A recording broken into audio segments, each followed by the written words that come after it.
Hello everyone, so this is Edmond Mindaros channel at sa video ito ay pag-uusapan natin at i-guide ko kayo on how to apply and withdraw cash advance using SPayLater credit. So dito naman sa ating Shopee app ay pwede natin gamitin yung ating SPayLater credit as cash advance.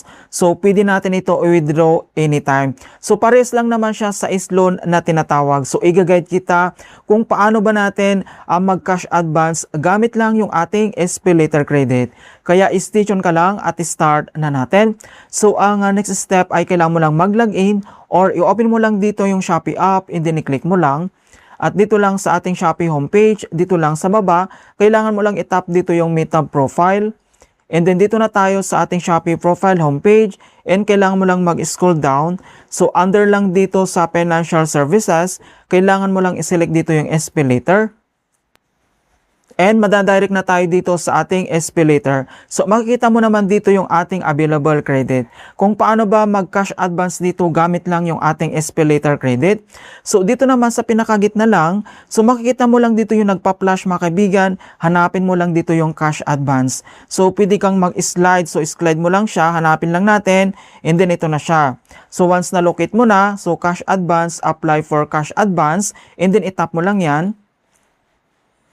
And then next step, makikita mo na dito yung cash advance and then input withdraw amount. So click mo lang dito and then maglagay ka lang dito kung magkano yung amount na i-withdraw mo. Ayan, so dito naman sa pag-withdraw ay from 1 peso up to full amount kung magkano yung available credit mo ng SPayLater. So since mayroon tayong 24,000 dito na credit, pwede natin yan i-full withdraw. So piso, pwede din natin gamitin yan. So nakalagay naman dito, 1 peso up to 24,000 yung full credit natin.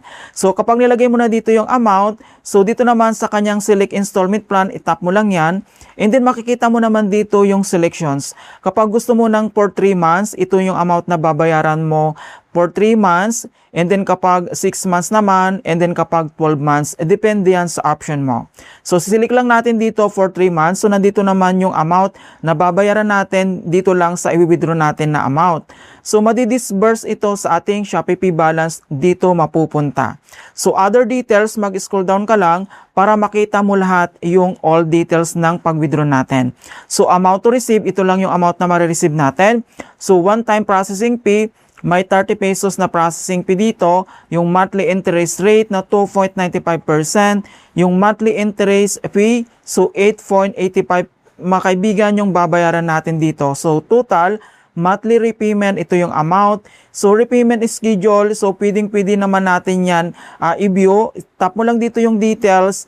So nandito naman yung repayment schedule natin. Dito mo makikita for 3 months. So nandito yung amount. So due date may change depending on the disbursement time. Please check the final repayment plan after disbursement. So nandito naman yung details dito lang sa baba. Okay, so once nakasili ka na dito kung ilang buwan, and then dito naman sa baba, itap mo lang dito yung withdraw. And then magpop-up naman itong notifications, apply for buyer cash loan instead. You are eligible to apply for buyer cash loan. Do you still want to proceed with the cash advance? Itap mo lang dito yung proceed. And wait lang natin. Okay, so kailangan lang tayo mag-biometric authentications or enter mo lang dito yung Shopee PIN mo para ma-authorize natin yung transactions. So gagamitin natin dito yung ating biometric. Itap lang natin dito sa mobile screen para ma-authorize natin. And then makikita mo naman dito na cash advance result, successful and your cash advance application has been approved successfully. So the funds will be deposited into your selected disbursement account. Ang bilis lang talaga. So i-tap mo lang dito yung back to SPayLater. Ayan, so makita mo naman dito na nabawasan na yung credit natin. And then next to pay, so makikita mo naman dito mga kaibigan, and pwede naman tayo mag-pay early dito. So nandito naman yung kanyang button. Okay, so back lang tayo dito, i-check lang natin doon sa ating Shopee Pay wallet natin. So dito lang sa ating Shopee homepage, itap mo lang dito yung Shopee Pay. Ayan, so itap lang natin dito yung ating Shopee Pay balance, yung ating history. And then makikita mo naman dito na payout receive galing lang sa ating SPayLater. Ito yung amount na i-withdraw natin. So, ang bilis lang talaga. So, ganun lang po yan. Kaya kung hindi mo pa nasubukan ito kung paano ba mag-withdraw dito lang sa ating SPayLater credits as cash advance, so, ang video ito ay hope na mag-guide ka sa aking step-by-step method nito.